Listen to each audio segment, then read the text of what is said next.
Ladies and gentlemen, please rise and join Mr. Mike Glass as he leads us in the Pledge of Allegiance. I pledge allegiance to the flag of the United States of America and to the republic for which it stands, one nation, under God, indivisible, with liberty and justice for all.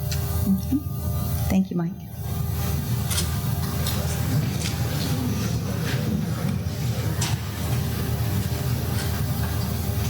At this time, I would like to acknowledge and introduce key personnel who were critical in the execution of the 1LS High Velocity Training Program. Our champions and senior leaders, please stand as your name is called and remain standing. Captain Lawrence Brandon, Mr. John Rowe, Dr. Myron Evans, and Mr. Roy Gilbert. We would like to thank you for your vision and your continued support. Please give them a round of applause.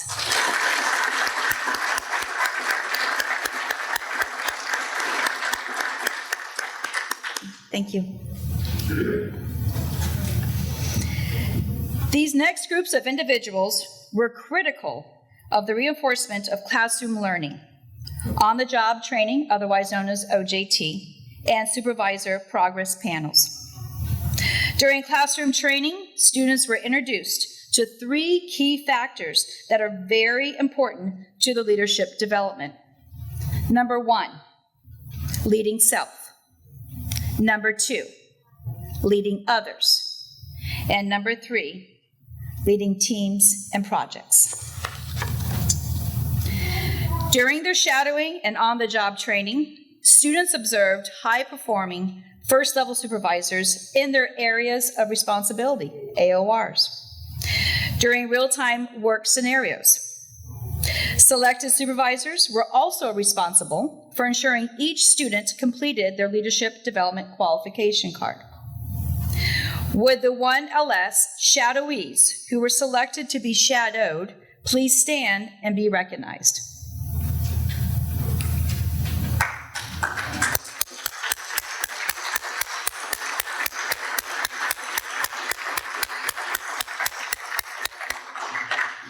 We appreciate your support.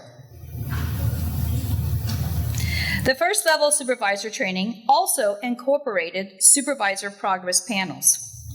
These panels served to reinforce key training topics and provide real-world examples of how leaders address challenges in their operational environments.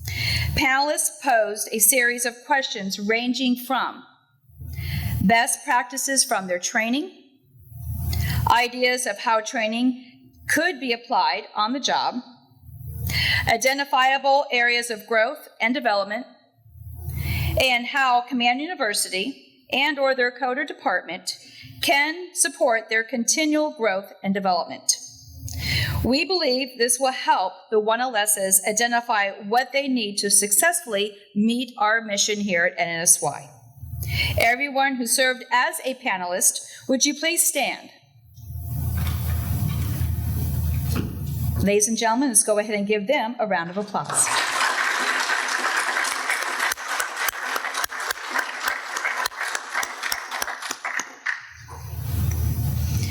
Would all the various subject matter experts and facilitators who facilitated or instructed portions of the 1LS training content please stand at this time?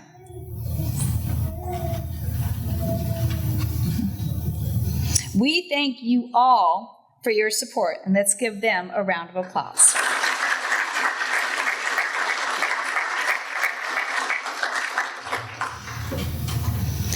Throughout this 9-week program, each graduate had the opportunity to select a mentor. A 1-year agreement was established between mentor and mentee, committing both parties to maintaining a positive and confidential relationship, establishing clear goals, and dedicating time to regular meetings and discussions over the coming year. Mentees, please remember that your mentor serves as a role model, providing guidance, motivation, and often critical emotional support. At this time, we would like to acknowledge all our mentors. Would you please stand?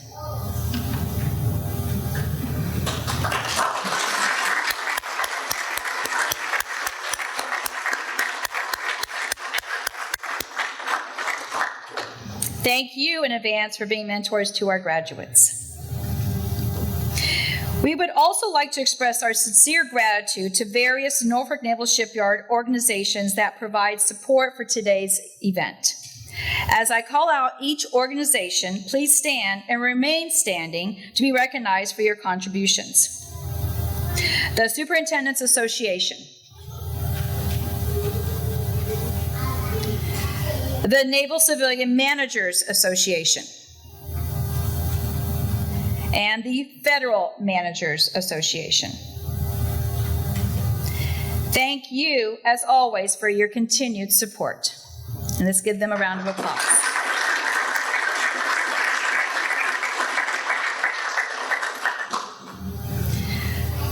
To the family members and friends and co-workers present today, in countless ways, you have provided the foundation for the success of these remarkable graduates. For many, you are the driving force behind their daily dedication to Norfolk Naval Shipyard. For your support, your patience, and your enduring love, we offer sincere gratitude. Thank you. Graduates, please stand and turn and give your supporters a round of applause.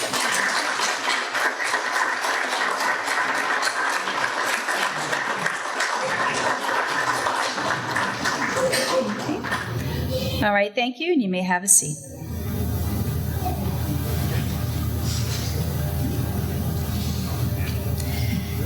Central to the success of each leadership program is the designated go-to person. And for the 1LS High Velocity program, that role is embodied by the program manager. From day one through today's graduation, the program manager has served as a champion for these students. They are readily approachable and capable of addressing any questions, proactively removing any obstacles, and cultivating a safe learning environment, ensuring that all facets of the 1LS program fosters an inclusive and effective learning experience. Please allow me to introduce my friend and our program manager, Mr. John Boyd.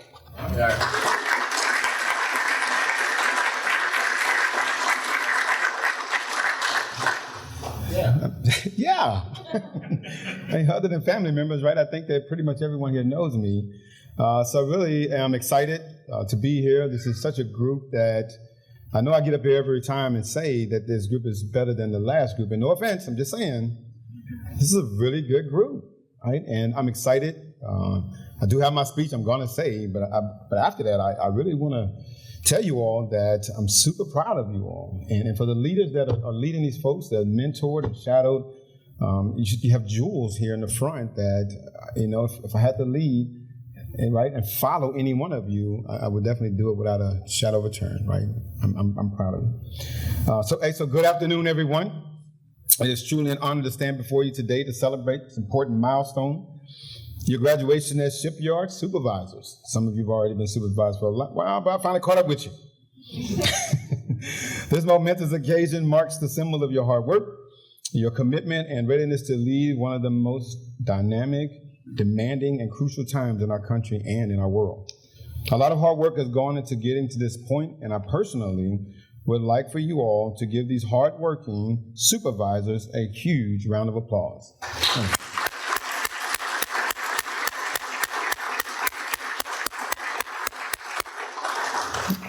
Thank you. So to the fiscal year 25003, again, I'm exceptionally proud of you, even at the ripe old young age of 55. That was a moment. Jump in, right? All right. All right, so I would have no problem, like I said earlier, following you wherever it is that you go. To all who have supported our efforts to develop some of the most dynamic group of leaders the Shipyard has seen, being and holding themselves accountable for not only their actions, but also for the actions of those who work with and for them. A fervency to link passion and ownership towards a common goal of success for our America's shipyard. Command University takes leadership development very seriously, especially with and for our first level supervisors, because without a shadow of a doubt, they are truly by far the hardest working employees we have here at Norfolk Naval Shipyard.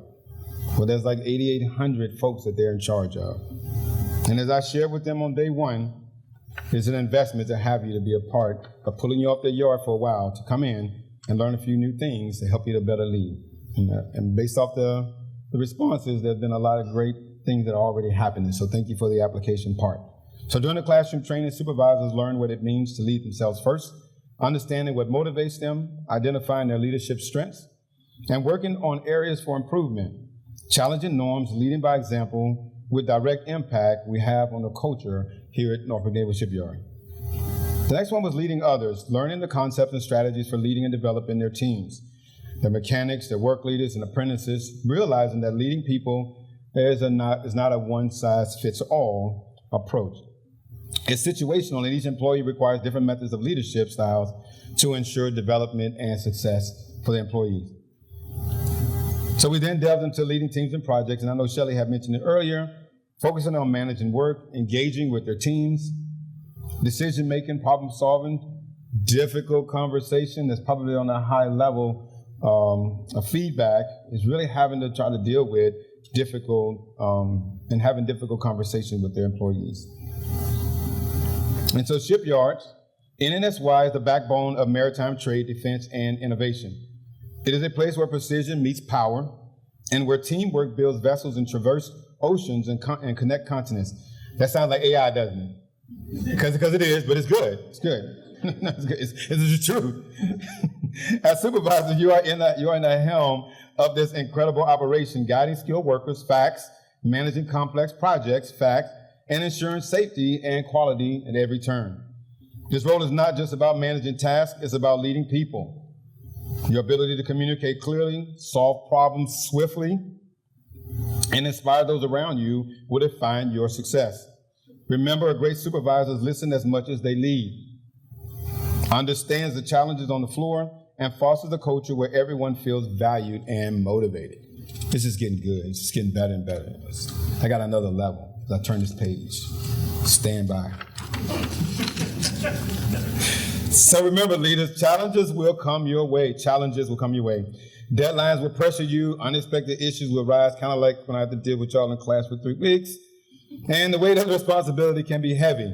But with your training, your experience that we all gained from one another while we were in the training, and your dedication, I am confident you are more than ready to meet those challenges head on, leaning in on one another for support as a team. And I know that I've said it 50,000 times, we are a team. Yeah, absolutely, right? So your position as a supervisor here at Norfolk Naval Shipyard commands respect and demands excellence. Embrace it with integrity, with courage, and with the spirit of teamwork that NNSY thrives on. So congratulations, supervisors. The shipyard, our country, and the world needs your leadership now more than ever before. I look forward to seeing the great things you will achieve. And so in closing, to the students, you all have been an abundance of inspiration to me. I will tell you, I can think about trying to call each one of your name out because you all gave me a different type of experience, right, Falcone? Right, Ruth? right, Bird, right? It's quite a few. But your commitment to excellence and unwavering tenacity shows that we, NNSY, our families and friends, are in great hands with your selection for some, and then sustainment to supervisor and leader. And to our leadership team, to their leadership team that are present here today, your leadership, influence, and guidance are needed now more than ever before. I cannot stress enough, these supervisors are hungry to lead, they are passionate, loyal, and committed. They are ready to be held accountable for excellence and are eager to build a better culture in which we can thrive. So as I work towards closing, it's the last page, y'all, it's page 4. But I know y'all having such a great time listening to what I have to say because it's real. Yeah. Be the change you want to see in others and be the type of leader you want to follow. Don't bring up complaint without a solution. Be a problem solver, not just a problem identifier. We know about that all too well, right? Yeah. So communication and collaboration are keys to success. We can't do it alone. We must work together towards a shared vision and a common goal, understanding why we do what we do. Lastly, as we experienced during the change exercise, don't let off the gas. Hold yourselves and your teams accountable.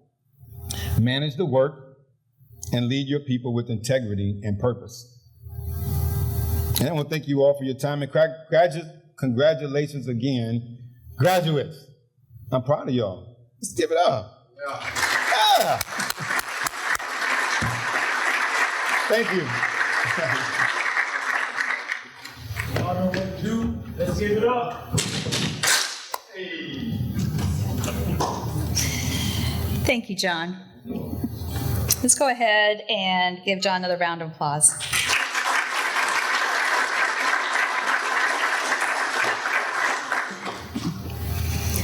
One of the most meaningful aspects of this ceremony is hearing from a graduate chosen by their classmates to represent their journey and accomplishments. It is with great pleasure that I introduce and welcome to the podium Code 950 Supervisor Damien Falcone.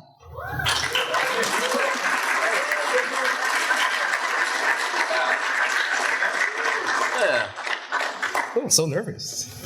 Nah, I'm just kidding. Let me get all my stuff out. Please excuse me in advance. You see the fan. If I start melting, I'm not nervous. It's my Latino heat. John, thank you very much. You left me no room to follow up. So before I get started, I want to thank everybody for showing up. I want to thank my friends, my colleagues for being here to support me today. More importantly, I want to thank my family, my wife, and my daughter out back. Thank you so much for being here. And to everybody who dealt with me all this time, thank you for your patience. All right, let me get started here. Good afternoon, everybody. My name, as you already know, is Damien Falcone. And at one time, I thought it was Norfolk Naval's best kept secret, but I'm pretty sure after today, not so much. By day, I lead Shop 51's finest over at Off-Yard Carrier, holding it down in the legendary building we all know as Whiskey 130. I represent Code 950 with pride for over 10 years. But as the sun goes down, I become somebody else. That's when I step into the ring, and I become King Macho Biggie Sanchez, your favorite professional wrestler and leader of La Familia. You're welcome. Yeah. But today isn't about body slams or entrance music. It's about leadership and the journey that got us all, specifically me here today. When we used to start class every day, John Boyd used to start the same way. I'm gonna ask my classmates here to participate. John would open the classroom by saying, all right, ladies and gentlemen, training time in, MF in, training time in. What does MF stand for? Yeah, because we're professionals, and professionals don't what? Yes, we don't cuss. Well, is it good? So, it sounds funny, yeah, but it's also true. See, that set the tone for what turned out to be one of the most impactful learning experiences that I had in my career. Before that class, I'll be honest, I had developed a very unique communication style. It was very loud, very abrasive, very direct, not always professional, and not always productive. But those 3 weeks in class, they weren't just another box to check so I can get my hard hat finally. They helped me reframe how I saw myself as a leader. They gave me space to reflect and the tools to grow. I got 4 pages too, John. When I came as a mechanic, I was just full of P&V, as they say, pea and vinegar. And I just knew I was going to be somebody when I got here. And my abrasive attitude and my cockiness got me nowhere. It got me bouncing from crew to crew, up until the point where I met the very popular Mr. George Pope, as we all know him as Shelley. And I got to work for Shelley for about 20 minutes, and he sent me right back to the shop. Not based on what I did for him, but what I did previous for the project. They want nothing to do with me at the time. So he's like, hey man, I don't know what you did, but you gotta go. So a few more months that passed, and they finally sent me off to an off-yard carrier over at the base. And I just knew that was the code's way of quietly trying to dismiss me. At the time, off-yard carrier did not have the best reputation, and that's where they sent a lot of the less desired at the time. And before I knew it, Mr. Pope was sent out there as well to be the supervisor of our crew. And obviously he already knew who I was. He had heard the stories. And I'm pretty sure he was prepared to hold me accountable and to officially remove me from the code. But something happened. He went home that night and talked to his very lovely wife. And he came back the next day with a fresh perspective. He, instead of shutting the door on me, he sat me down and he gave me something very, very powerful. He gave me a clean slate. He told me, despite everything he had heard, he was going to believe in me. And at that moment, I decided I was going to prove him right. And I tried to do that for the next 5 years. Shelly, I really thank you for everything you did for me, man. You reminded me of the father, of the man, of the leader who I really was. I joke around, I tell everybody he was the genie to my Aladdin. He saw the diamond in the rough and made me my prince. So I love you, brother. Thank you so much for getting me here. So after Shelly moved on, he became 300 and became a fine zone manager. That left me the opportunity to work under some incredible leaders that helped me shape me. I want to give him a shout out. Mr. Melvin Berry, Mr. Paul Bryant, Mr. Rob Cottle Jr., Mr. Don Wessels, Randy Hall, hold your breath, to Miss Stephanie Landriff, and of course, Mr. Andre Costel. Each of them taught me something different. They gave me room to grow, and they challenged me to be better, even when I didn't make it easy for them. And since then, I've had to call them a few times, maybe go in the office and apologize for some of the past mistakes and abrasiveness that I gave them. Because now as a leader, when my crew challenges me, I have to sit back and I see myself in them. And I have to remember that they need somebody to be patient and believe in me the way Shelly and everybody else did for me. So that's why I was so grateful to Command University and the high velocity training. Page 3, John, we're almost there. And honestly, I wish that when I first became a supervisor, that was almost 3 years ago, that I had the opportunity to go through this program. It would have saved me from a lot of the mistakes and the learning experiences that I had to learn the hard way. The classroom environment was very special. We had people from all walks of life. We had people who were experienced. We had some new people who had just joined the crews, but we all came together, to learn and to grow together. So when we get into class, Mr. Boyd had broke us down into table groups. And if anyone's curious, my group was called La Familia. The best top team group, right? Yeah. So those tables quickly turned into little brainstorming sessions where we would throw ideas around. We shared crazy stories about what it was like working on the ship, and we got to talk about some of the crazy moments we had as supervisors. And I remember during one of the sessions we were doing on connecting and engaging, I had one of the guys lean over and whisper to me. He's like, honestly, I do my best connecting when we're off the clock at the bar having libations. Now, I laughed. I didn't know what libations was. English is my second language. Once I figured out it was drinks, I laughed even harder. I'm like, But he was right. So sometimes it's those simple moments, those everyday moments that really help us bond together. And some of the biggest things that we took away from the class, I like to cover here. Self-accountability. That one stuck out to me hard. It's owning up not just your wins, but your screw-ups. And that's tough because that really helps set the vibe for the crew. We even did an exercise where we had to call out one of our past mistakes. And I'm not one to quick to admit my failures. But it was good. It was refreshing to know that, and what was taught to us, that it's okay if you mess up. It's how you bounce back and how you recover from it. Connected engaging, as I already mentioned, this wasn't just the work stuff. It was actually getting to know your people. You know, what fires them up? And that matters most in their lives, you know. Be able to have that one-on-one connection to get down to that level.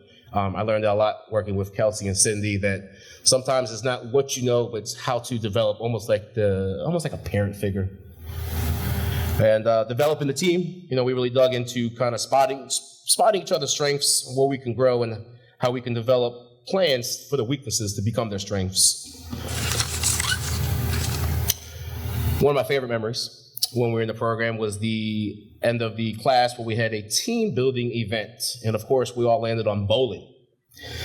Now, Mr. Boyd was really specific, and he had real specific enthusiasm about this bowling thing, which had me and a buddy convinced that he was a bowling shark, which he is. So I tried to set up a big event. The gentleman, he's down here, his name is John. So we tried to set up a John versus John showdown. And Mr. Boyd, of course, drafted teams, and we weren't able to line up.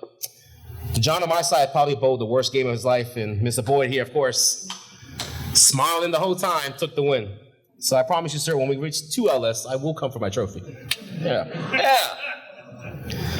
So what I learned through this program, and honestly through my whole journey, is that leadership isn't about always having the answers. It's about being consistent. It's about being accountable. It's about showing up for your team with honesty and with your heart.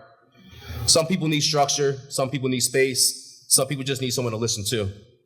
Leadership is about knowing your people and figuring out how each one of them can be successful in their own way. I'm still learning this every day. I'm still evolving. But what I know for sure is that the title doesn't make the leader. It's how you show up for your team what makes you the leader. And now I'm going to close it up for you, baby. Ready? To all those who saw something in me, even when I didn't always make it easy for you, thank you. You all changed my life individually. Now it's our turn to do the same thing for our crews. Thank you, Command University. Thank you to my mentors. And thank you all for listening to this. Let's keep learning. Let's keep leading. And as always, keep swimming with the ducks. Yeah. Thank you, guys.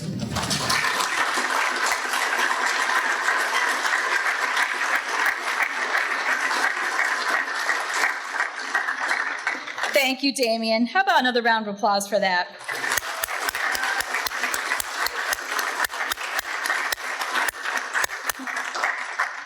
All right, y'all know what to do. Let's keep it up. All right, good job. Thank you. Grounded in our core values, Captain Brandon champions an environment that promotes employee growth, development, and genuine caring for one another. He cultivates ownership of behaviors and decisions and fosters respect through valuing diverse perspectives and actively listening to understand each other professionally and personally. His commitment to these principles provide our new supervisors with the essential tools and the courage to uphold these values and achieve excellence as graduates of the 1LS High Velocity Training Program. Without further ado, would you please stand and help me welcome Captain Lawrence Brandon.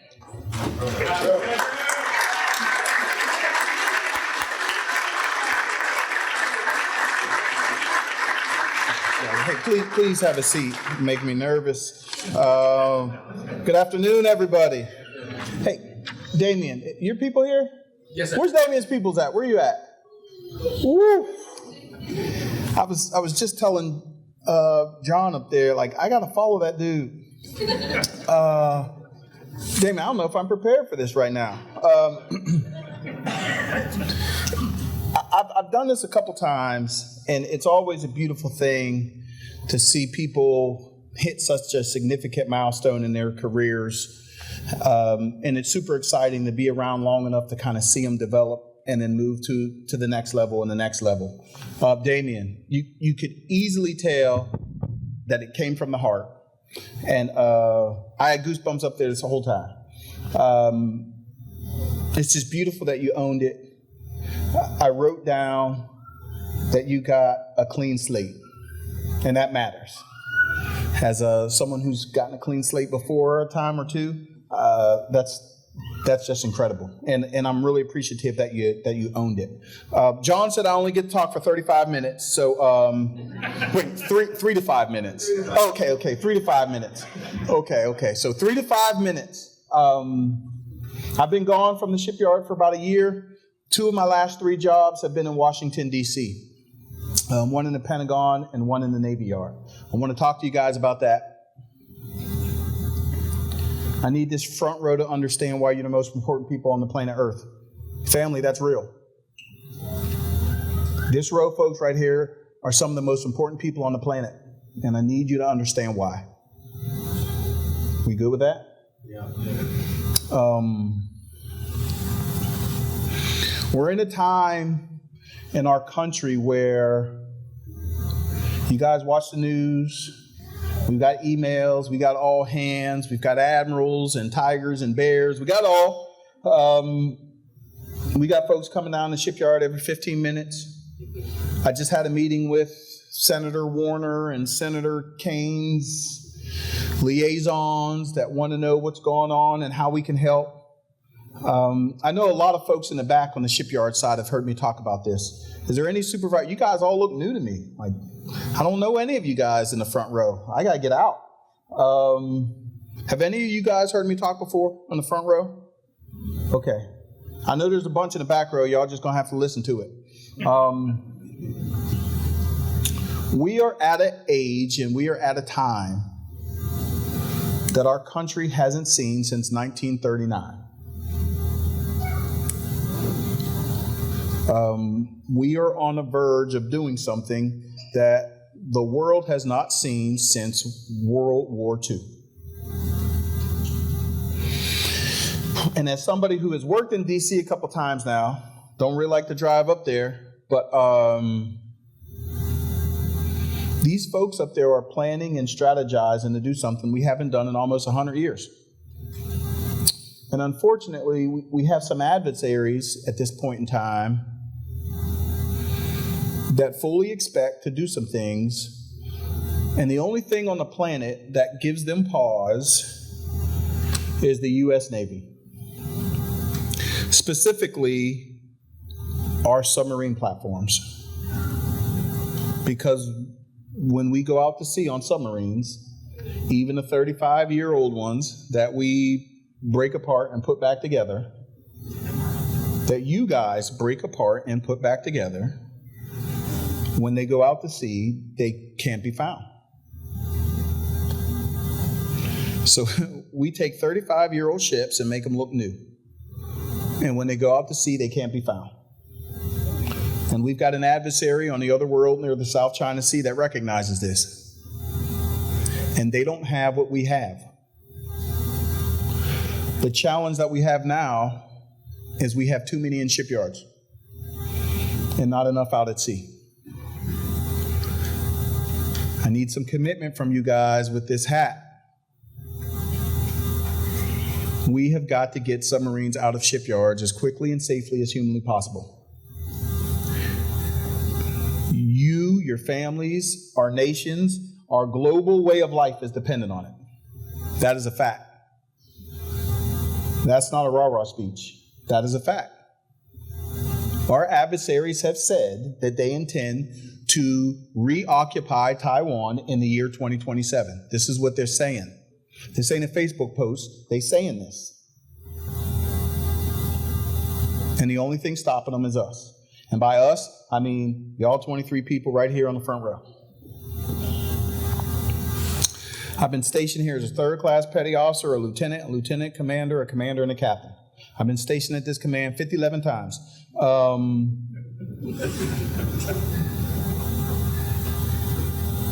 I remember when Kiana was a business agent on the Maryland. I remember when Sabo was a zone manager. He remembers when I was his deputy. What you guys do in your roles is the most important thing in the world. Because although I've been doing this for 32 years, I don't work anymore. I love my job. I run my mouth all day, 35 minutes, and I can drink the heck out of a cup of coffee. I'm very good at my job. I love it. But in order for me to be good at my job, I need you guys to be great at yours. Because every once in a while, I do try to do work, and it goes sideways pretty quick. I don't work anymore. You guys have the hardest job in the shipyard. You got 1 million people up top trying to tell you what to do. You're trying to get your crews together just so you can get the work and get it done. You got TGIs this thick. You got 100 people telling you why it's right or wrong. You got to figure all that out. You got to manage sometimes, babysit folks. You got to yell at some people. You got to talk nice to other people. It's either raining or it's 100 degrees. Either way, you guys is going home losing 2-3 pounds every day. It's hard. Guys, the work don't care. These submarines got to get out. Our adversaries have the ability to block a strait. It's called the Straits of Malacca. It's on the edge of the South China Sea. And it depends on what you read. The Harvard Business Review, the Wall Street Journal, they've done some analysis, but they say if the Chinese Navy blocks that strait, which is only 1.47 miles wide, that the global economy will crash in 29 days. The global economy. So, if you got a credit card or a house loan or a C-note, mortgage, You know, you got something in the market tied to some plan. You got a 401k, you got a 529, you got a 527. You got anything that involves a bank or a credit union, you in trouble. We are in trouble. This is the ability that these folks have. 42 years ago, the Chinese Navy had 40 ships, 40. They now have 450. The U.S. Navy has 300 ships. 15 years ago, the U.S. Navy had 300 ships. For every 1 or 2 or 3 we get rid of because they're 50 years old, we build another one, but we don't get to pick when our adversaries decide to go sideways. And it's pretty hard because our country has to be the police for the whole world. We don't have the luxury of just worrying about one sea. We got to worry about South China Sea. We got to worry about up north, North Atlantic. We got to worry about the Med. We got to worry about the Gulf. We got to worry about the Horn of Africa. We got to worry about the edges of South America. We have to be everywhere because everybody needs us. It is a tiring, exhausting responsibility to have. And that trickles down to you guys on this front row. A tiring, exhausting responsibility to have. If you do not drive work, these boats will not get out. And it doesn't matter how much coffee I drink or how many memos somebody writes to tell y'all what to do. If we do not deliver these ships in a timely manner, our way of life will change. It will change in a way that we haven't seen in almost 100 years. And I hate to put this responsibility on your backs. But if y'all don't do it, we in trouble. That's what we're talking about when we say demanding excellence, commanding respect, developing accountable people so that you don't have to hold them accountable. Develop accountable people and you don't have to worry about holding people accountable, to hold each other accountable. It's an enormous task. But I know that you guys are equipped to do it.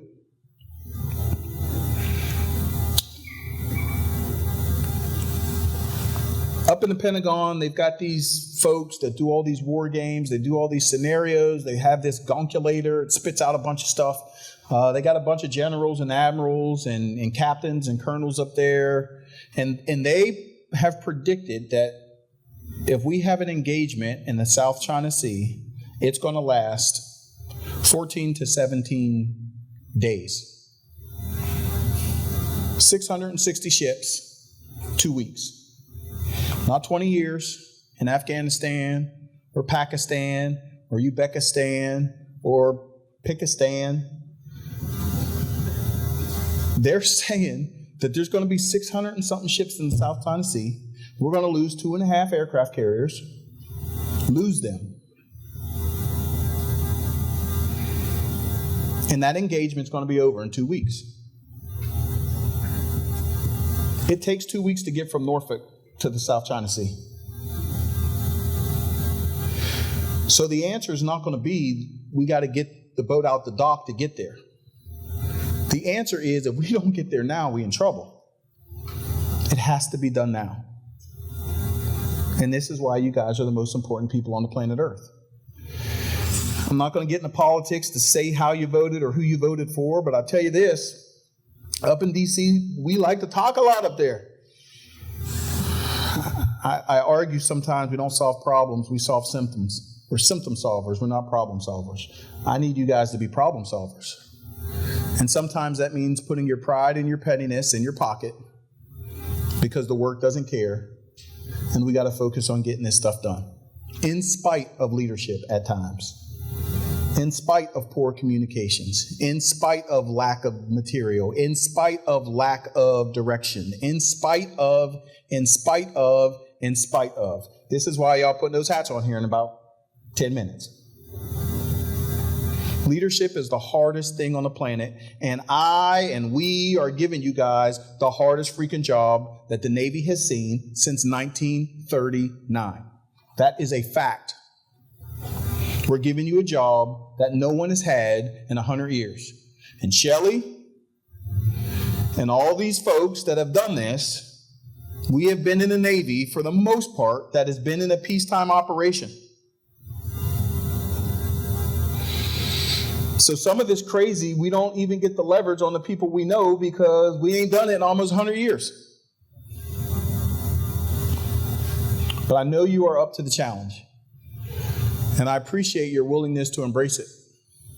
It's hard. Don't forget why you're doing it, though. You got family back here dependent on you.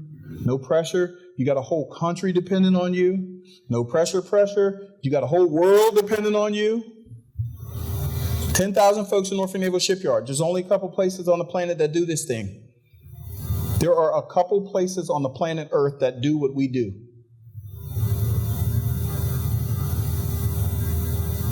We don't got to worry about going to space. We ain't going to get there if we don't get these freaking submarines out in the next couple years. I mean, that's cool, but this is real.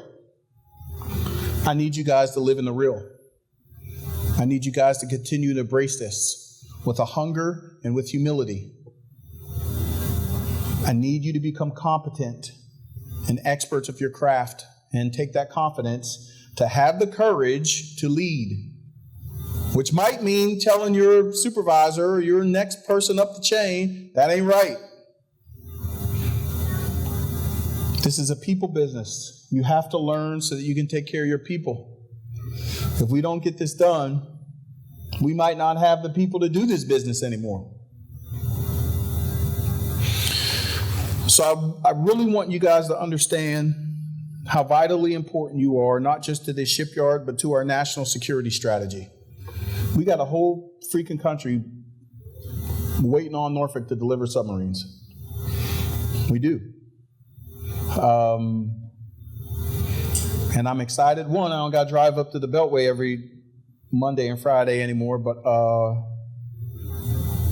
I'm excited to be home where I belong, in the shipyard where I belong, and where over my 32 years in the Navy, I've never seen anybody work as hard.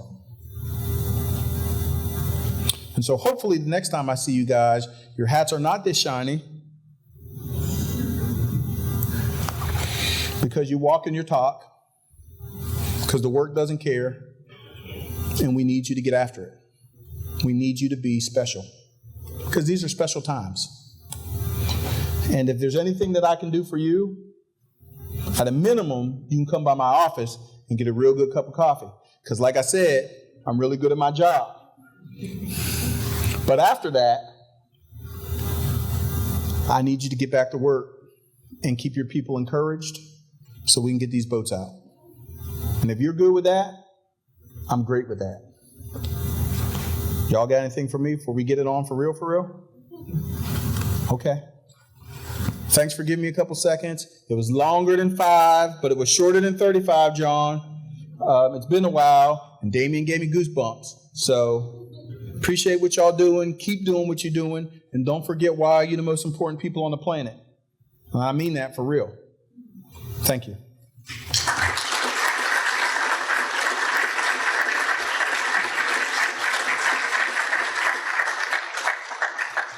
Thank you, Captain Brandon. And let's go ahead and give Captain Brandon another round of applause, please.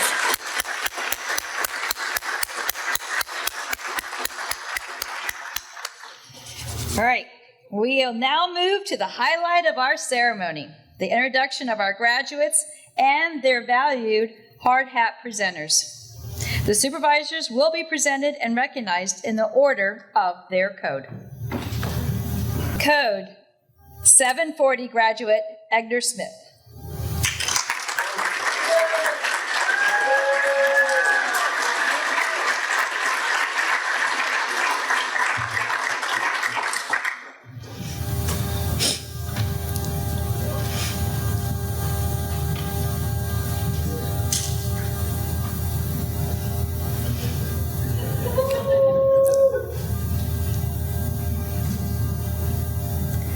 And presenting his hard hat today is his lovely wife, Mrs. Felicia Smith.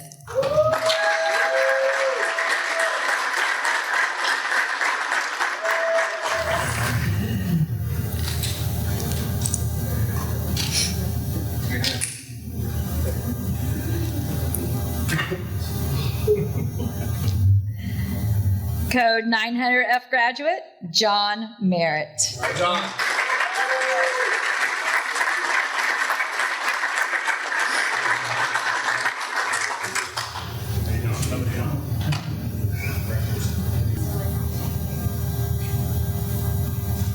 And presenting his hard hat today is his lovely wife, Mrs. Frances Otherson.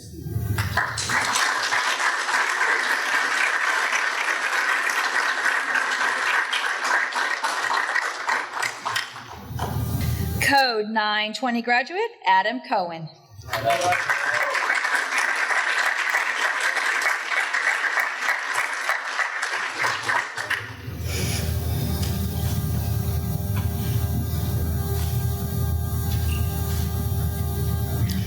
And presenting his hard hat today is his lovely wife, Mrs. Brittany Cohen.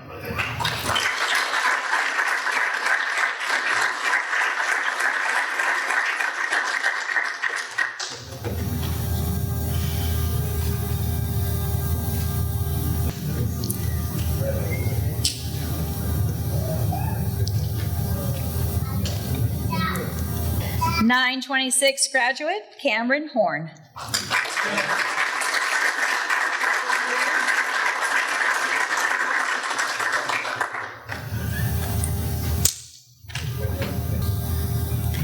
And presenting his hard hat today are his children, Avery and Lila Horn.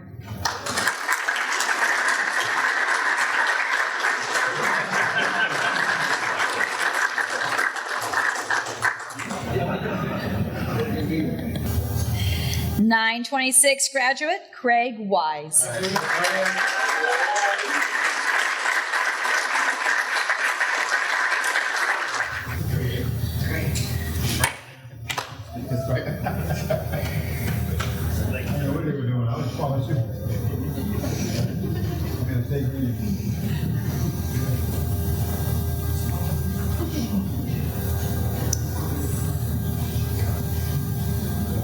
Actually, why?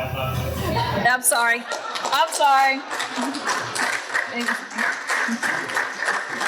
Ashley Wise, yes. I was too busy watching him going across and I missed that, so.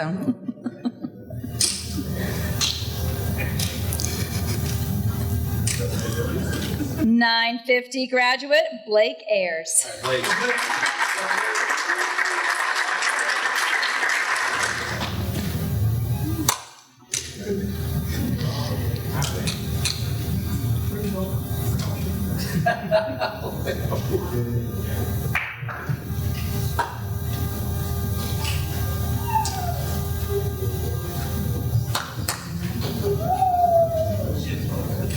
And presenting his hard hat today is his father, Mr. Richard Ayers. That was really fast.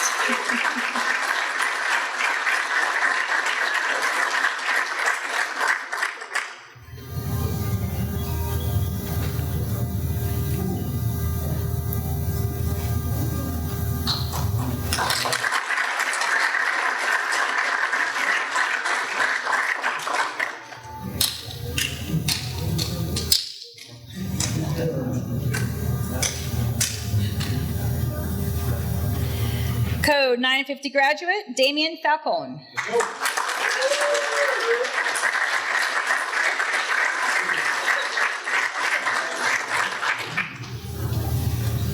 I'm not going to forget you, Michelle. Thank you so much. No wet, no wet. Hey, Mark. Hey, sir.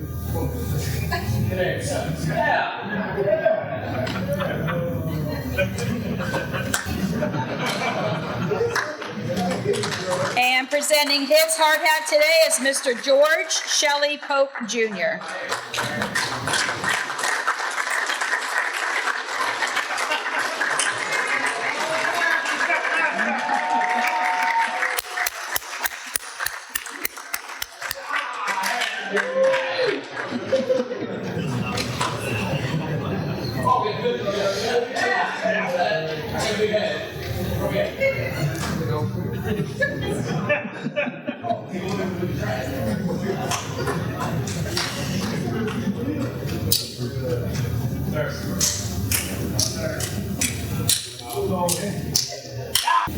950 graduate, Jimmy Odoms.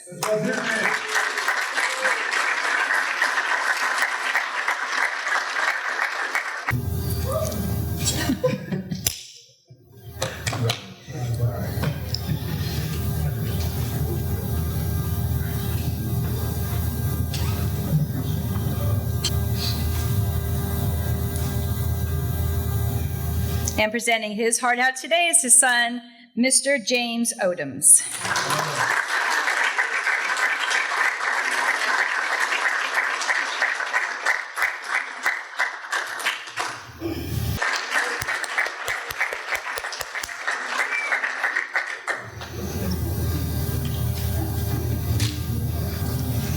Code 950 graduate, Madison Pelot.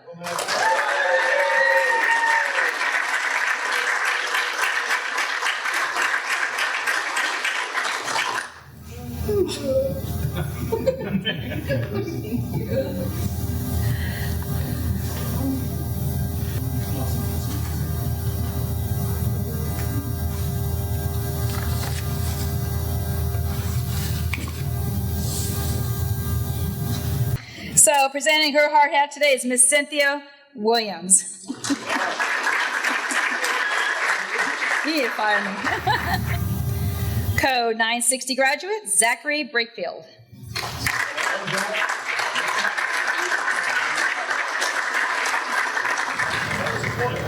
Congratulations, fam. He's got the whole crew.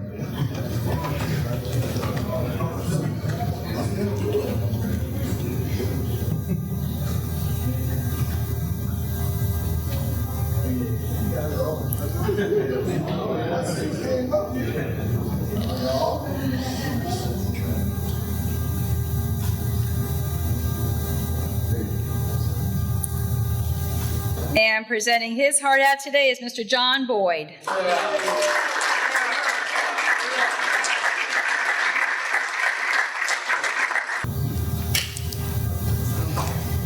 Code 960 graduate, Wesley Henderson. We're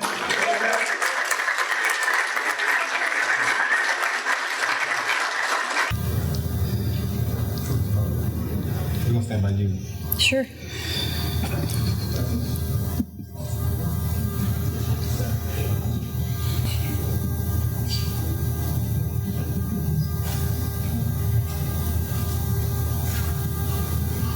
And presenting his heart out today is his father, Mr. John Henderson.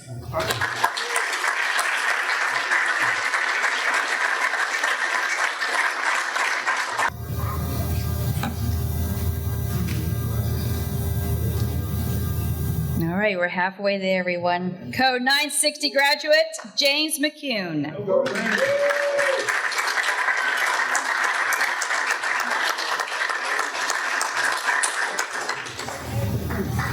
Boy, that suit was great. I appreciate it.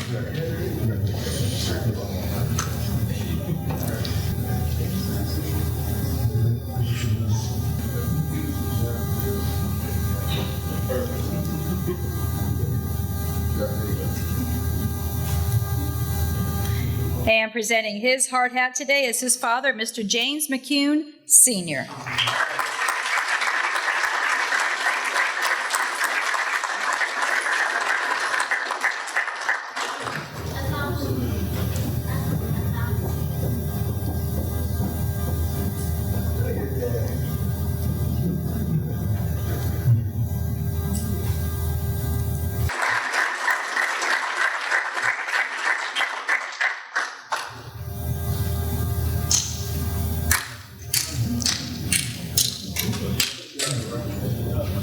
Code 960 graduate, Adrian Morse.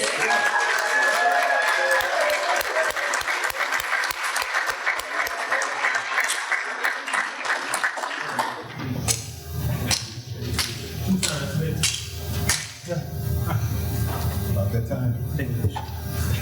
Thank you.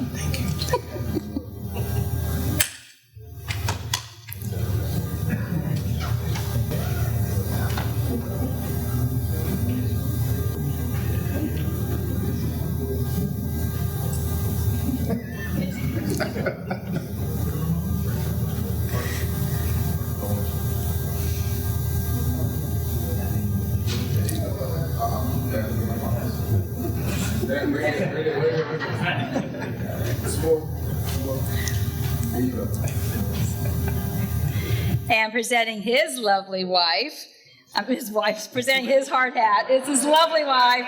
I'm done. It's Mrs. Sequoia Morris. He threw me off there. I'm done.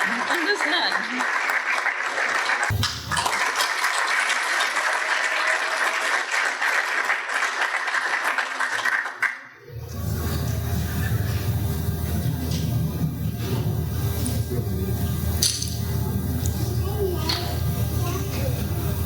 Code 970 graduate, Omar Barnhill.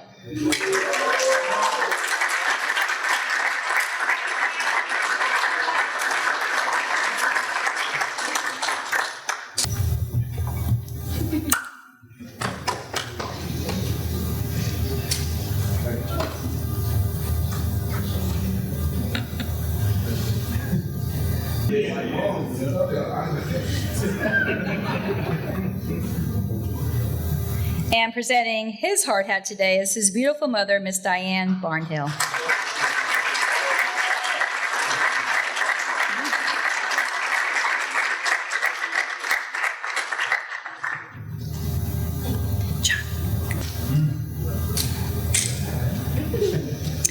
Code 970 graduate, Jason Facenda.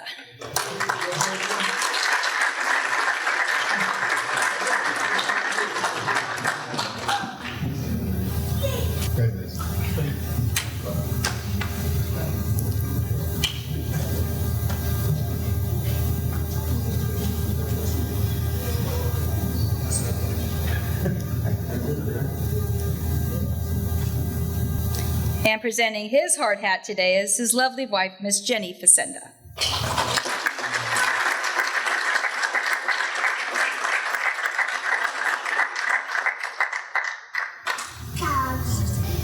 Code 990 graduate, Frank Allen.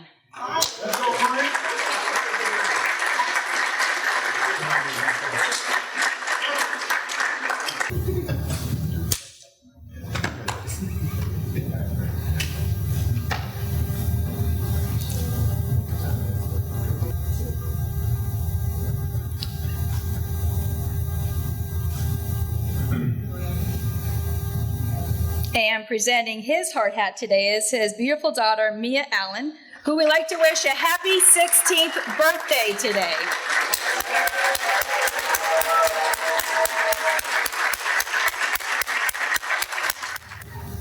Code 990 graduate, Donald Brzezina.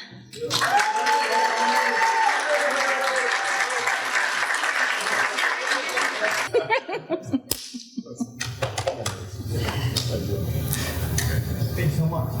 Oh, thank you so much.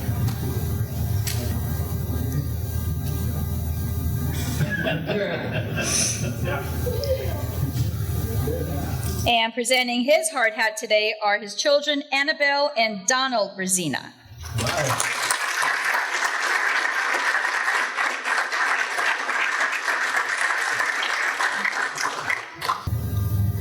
Code 990 graduate, Ryan Burton.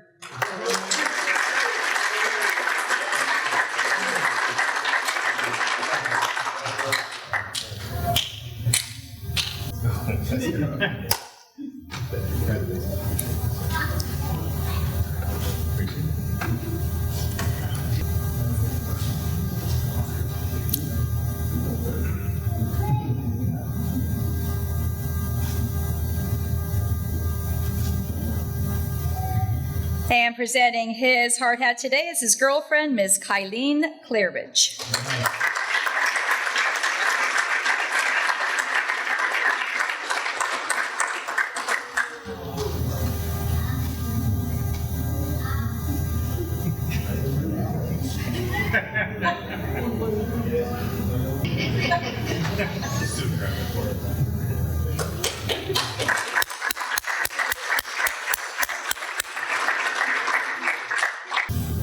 Code 990 graduate, Isaiah Clark.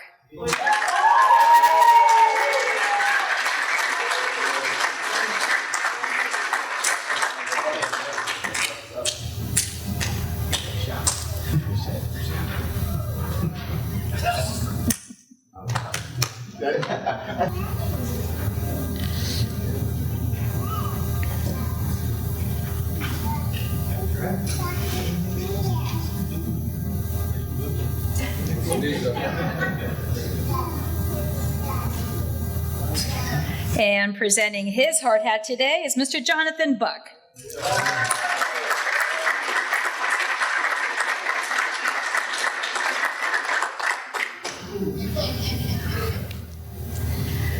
Code 990 graduate, Cliff Dunlap.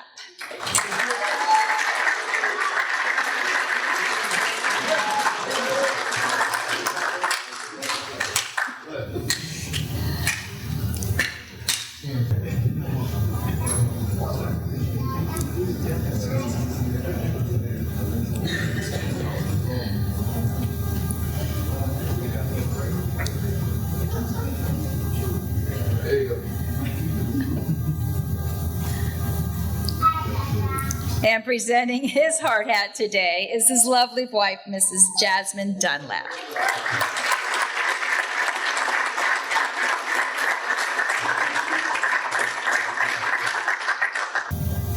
Code 990 graduate, Lawrence Ford.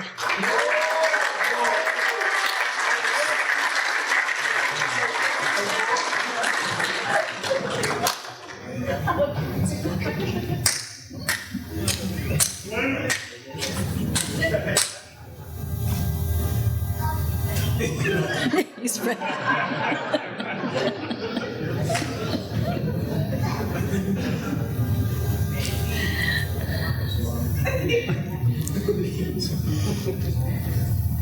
And presenting his hard hat today are his children's Layla and Liana Ford.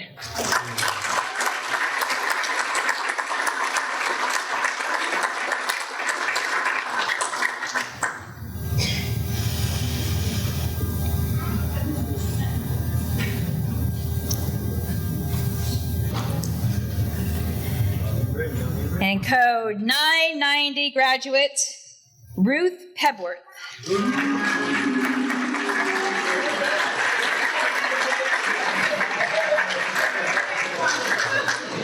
Good, y'all, good.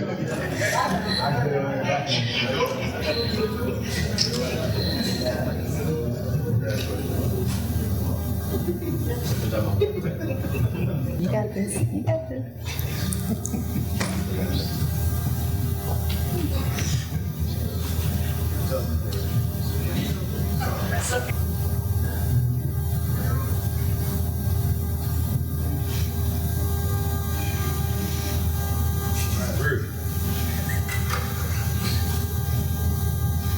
And presenting her hard hat today is her husband, Mr. Byron Pepworth.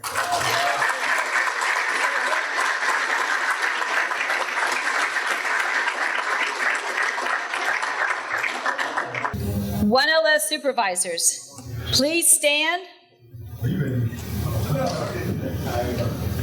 and turn towards your audience.